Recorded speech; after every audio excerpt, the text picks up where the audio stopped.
Subscribe कीजिए SKN एजुटेक channel को और बेल आइकन को दबाएं लेटेस्ट एजुकेशन और टेक्नोलॉजी से वीडियो सबसे पहले देखने के लिए। नमस्कार, मैं हूं सुरेश।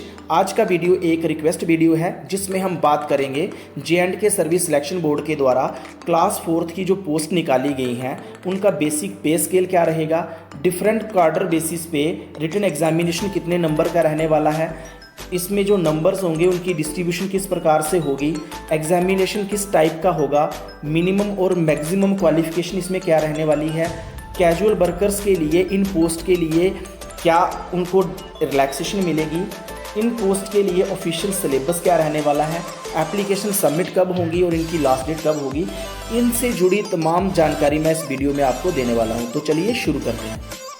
सबसे पहले हम बात करेंगे कि ऑनलाइन एप्लीकेशन कब से सबमिट होंगी।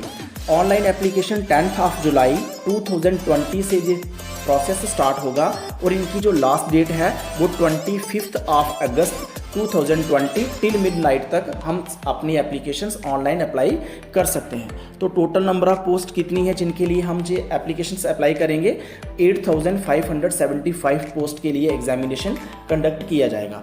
अब बात कर लेते हैं कि इन पोस्ट के लिए कौन कौन लोग एप्लीकेबल होंगे।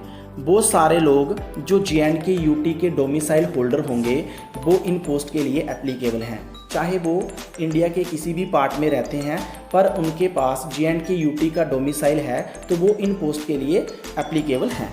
इसके बाद हम बात करेंगे कि जो एज लिमिट है वो क्या रहने वाली है। इन्होंने बताया हुआ है यहाँ पे एज लिमिट एज ऑन 1 जनवरी 2020 को जो एक ओपन मेरिट जो कि एक जनरल कैटेगरी का है वो 40 ईयर्स जो उसकी मैक्सिमम एज लिमिट है वो दी गई है। साथ में उसको बताया गया है 1/1/1980 से उसका बर्थ पहले का नहीं होना चाहिए और 1/1/2002 के बाद का भी उसका बर्थ नहीं होना चाहिए।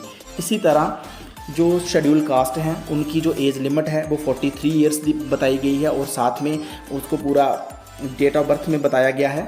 इसी के साथ साथ शेड्यूल ट्राइब्स जो हैं उनके लिए 43 है, RBA के लिए 43 है, ALC के लिए 43 है। उसके बाद इकोनॉमिकली वीकर सेक्शन के लिए भी 43 ईयर्स की एज लिमिट दी गई है। उसके बाद पहाड़ी स्पीकिंग पीपल्स जो हैं उनके लिए भी 43 ईयर्स है। इसके साथ अदर सोशल कास्ट के लिए 43 है। फिजिकल चैलेंज्ड पर्सन जो होगा उसके लिए 42 है। एक्स सर्विस मैन जो होंगे उनके लिए 48 ईयर्स है।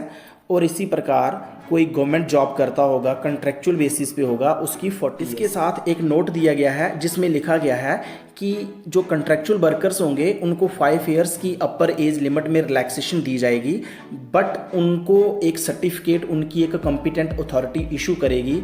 जैसे डायरेक्टरेट लेवल पे या डिवीज़न लेवल पे उनकी जो कॉम्पिटेंट अथॉरिटी होगी वो उनको एक सर्टिफिकेट देंगे। उस सर्टिफिकेट के बिहाव पे उनको 5 ईयर की जो अपर एज लिमिट की जो रिलैक्सेशन है वो भी मिलेगी और उसके साथ साथ उनको एग्जामिनेशन में उनको 5 मार्क्स भी एक्स्ट्रा मिलेंगे जो हम आगे जाके बात करेंगे। इसके बाद हम बात करते हैं तो इन पोस्ट के लिए क्लियरली लिखा हुआ है मिनिमम मैट्रिक जो कि 10th और मैक्सिमम जो है वो 10+2 है। इसके अलावा अगर कोई हायर क्वालिफिकेशन वाला इन पोस्ट को अप्लाई करता है, कल की वो जॉब ले भी लेता है तो उसकी वेरिफिकेशन होगी तो उसके लिए प्रॉब्लम क्रिएट हो सकती है। तो इसलिए इसकी जो मिनिमम क्वालिफिकेशन है वो 10th है और मैक्सिमम 10+2 जो 12th है वही लोग इसको अप्लाई कर सकते हैं। इसके बाद जहाँ पे लिखा गया है any candidate having his her qualification other prescribed shall not be eligible for class 4 post. ये बताया गया है कि इसके अलावा अगर किसी इंसान की कोई क्वालिफिकेशन होती है, किसी एप्लीकेंट की होती है, तो वो इन पोस्ट के लिए एलिजिबल नहीं। जहाँ पे इस बात को भी क्लियर कर दिया गया है कि रीवैल्यूएशन या रीचेकिंग का कोई प्रोविज़न नहीं है। और साथ में एक चीज़ बड़ी स्ट्रिक्टली बताई गई है कि कैंडिडेट को जहाँ पे अपना नेम और रोल नंबर जहाँ पे लिखना है उसके अलावा अगर वो कहीं पे भी अपना name, roll number, mobile number या एड्रेस लिखता है तो उसको एग्ज़ाम में 0 मार्क्स दिए जाएंगे। तो इसलिए आपने इस चीज़ पे ध्यान देना है कि जहाँ पे रोल नंबर आपको बोला गया है आपने रोल नंबर वहीं पे मेंशन करना है। उसके अलावा आंसर बुक के ऊपर आपने कहीं पे भी कोई चीज़ नहीं लिखनी है, जैसे कि name, roll number, mobile number, address नहीं लिखना है, अदरवाइज आपके एग्जामिनेशन को कैंसिल कर दिया जाएगा। अब बात कर लेते हैं कि कैंडिडेट्स का मेरिट किसके बेसिस पे बनेगा। हमने जो रिटन एग्जामिनेशन दिया है वो वाले मार्क्स प्लस एडिशनल पॉइंट्स जो कि प्रोविज़न ऑफ SO 184 के तहत अगर हमें वो नंबर्स भी मिल जाते हैं तो हमारे रिटन एग्जामिनेशन में वो वाले मार्क्स भी ऐड होके हमारा मेरिट बनेगा। अब इसका जो फ़ी प्रोसेस है, एप्लीकेशन की जो फ़ी है वो हमें 350 रुपीज़ पे करनी पड़ेगी जब हमें अपना फॉर्म ऑनलाइन फिल करना है। तो फ़ी का मोड भी ऑनलाइन ही रहेगा, जिसको हम net banking, debit card, credit card किसी भी मोड से ऑनलाइन पेमेंट कर सकते हैं। इसके साथ साथ लिखा गया है कि कोई भी एप्लीकेशन जो बिना फीस के होगी उसको रिजेक्ट कर दिया जाएगा, और साथ में ये भी बोला गया है एक बार फ़ी पेमेंट हो जाएगी तो वो रिफ़ंड किसी भी हालत में नहीं होगी। इसके साथ साथ J&K सर्विस सिलेक्शन बोर्ड ये तय करेगा कि आपका एग्जामिनेशन सेंटर कहाँ बनेगा, जो आपको सेपरेटली बाद में बता दिया जाएगा। इसके साथ हम अब बात करते हैं कि जो हमारा जो एग्जामिनेशन होगा वो सारा का सारा जितना भी होगा वो मल्टीपल चॉइस का होगा। इसमें नेगेटिव मार्क्स भी होंगे। अगर आप एक गलत क्वेश्चन करते हो तो आपको 0.25 मार्क्स आपके जो सही क्वेश्चन है उसमें से कट हो जाएंगे। तो इसलिए इन टेस्ट में नेगेटिव मार्किंग भी होगी। जो टेंटेटिव की होगी एग्जामिनेशन का जो आंसर की होगी वो इनकी ऑफिशियल वेबसाइट www.jkssb.nic.in पे अपलोड हो जाएगी एग्जामिनेशन के कुछ दिन। अब हम इन पोस्ट की पे स्केल की बात कर लेते हैं, जहाँ पे क्लियरली मेंशन किया गया है कि जो पे स्केल होगा इन पोस्ट का वो 14,800 से लेके 47,100 तक का रहने वाला है। अब हम डिफरेंट कार्डर बेसिस पे जो पोस्ट आई हैं उनका जो रिटन एग्जामिनेशन होगा वो भी डिफरेंट मार्क्स का होगा, उसके बारे में डिस्कस कर लेते हैं। सबसे पहले हम यूटी कैडर की बात कर लेते हैं। तो इसमें जिन कैंडिडेट्स ने यूटी कैडर के अंदर अप्लाई किया है उनका जो रिटन एग्जामिनेशन होगा वो 85 मार्क्स का होगा। अब उन कैंडिडेट्स में ऐसे कैंडिडेट्स जिनकी फैमिली में कोई भी गवर्नमेंट जॉब नहीं करता होगा तो उसको 5 नंबर के लिए वो एप्लीकेबल होगा।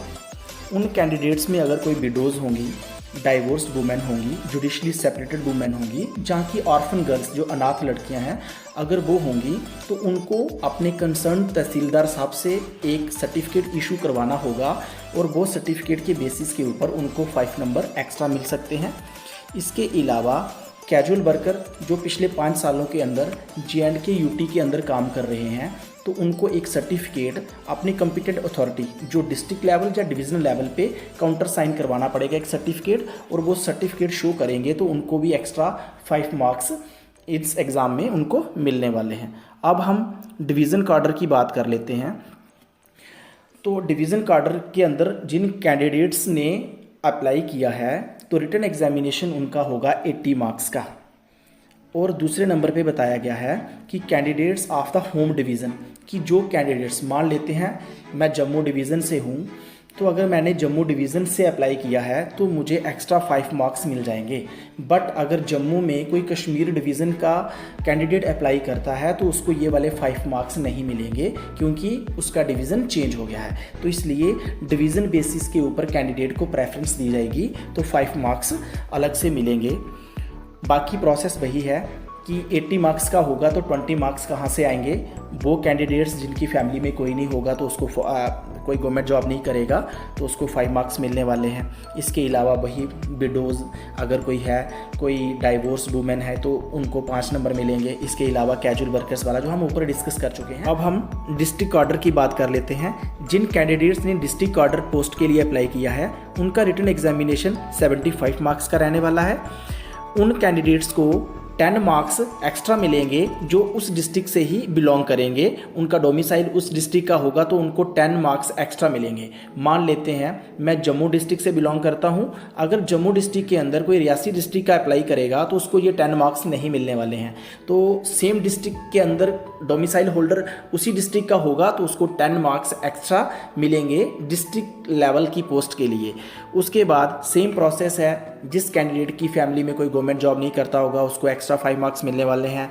कोई विडो डाइवोर्स वुमेन होगी तो उसको 5 मार्क्स मिलने वाले हैं। कैजुअल वर्कर वाला भी हम डिस्कस कर चुके हैं। इस तरह से 75 मार्क्स का टोटल रिटन एग्जामिनेशन होगा, और 25 मार्क्स जो डिफरेंट कैटेगरीज में जो बिलोंग करेंगे उनको मिला के टोटल 100 मार्क्स ही बढ़ने वाले हैं। तो हम इन किसी भी कैटेगरी के अंदर जो भी एप्लीकेबल होंगे हमें वो वाले नंबर भी यहाँ पे दी गई है। फैमिली का मतलब क्या है? फैमिली का मतलब है कि उसकी फैमिली में उसका भाई बहन या उसके पेरेंट्स, उसके फादर या मदर गवर्नमेंट जॉब में नहीं होने चाहिए, तभी वो 5 नंबर के लिए एप्लीकेबल होगा। और कैजुअल वर्कर्स जो हैं उनके लिए भी क्लैरिफिकेशन दी गई है कि जो कैजुअल वर्कर्स उनको कंसीडर किया जाएगा जो डेली रेटेड वर्कर्स हैं, जिनको एंगेज किया गया है, चाहे हॉस्पिटल डेवलपमेंट फंड्स के द्वारा उनको एडहॉक बेसिस पे, कॉन्ट्रैक्चुअल बेसिस पे, जब कंसोलिडेटेड बेसिस पे उनको रखा गया है और वो पिछले 5 साल से कंसर्न्ड डिपार्टमेंट के अंदर काम कर रहे हैं, तभी वो कैजुअल वर्कर्स उनको। इसके बाद बात करेंगे कि J&K सर्विस सिलेक्शन बोर्ड ने जो ऑफिशियल सिलेबस निकाला है इन पोस्ट के लिए, उसके बारे में डिस्कस कर लेते हैं। सबसे पहले बेसिक मैथमेटिक्स है जो 20 मार्क्स का आएगा। इसमें जो कंसेप्ट होंगे percentage, average, time, work and distance, ratio and proportions, problem of age, probability, LCM, HCF और मेंसुरेशन। मैं इस वीडियो के माध्यम से आपको बता दूं कि मेरा एक और स्टडी चैनल है जिसका नाम है जीनियस एवरीडे।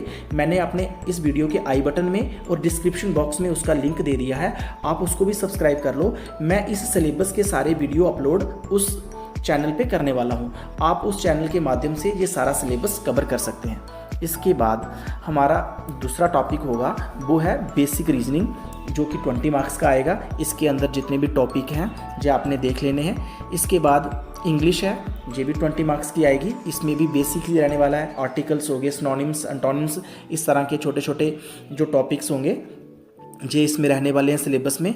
इसके बाद जनरल अवेयरनेस एंड साइंस, ये 40 मार्क्स का होगा। इसमें आपको जनरल करंट इवेंट्स के बारे में आपने थोड़ा नॉलेज रखना है, स्पोर्ट्स के बारे में नॉलेज रखना है, Indian culture, Indian history, Indian geography, capital state, general science, health, hygiene and sanitation, geography of Jammu and Kashmir, culture of Jammu and Kashmir, history of Jammu and Kashmir. तो इन चीज़ों के बारे में आपको थोड़ा सा नॉलेज होना चाहिए। तो यही सिलेबस था इस सारे एग्ज़ाम का और इन सारे पोस्ट का। आई होप आपको ये वीडियो काफ़ी अच्छा लगा।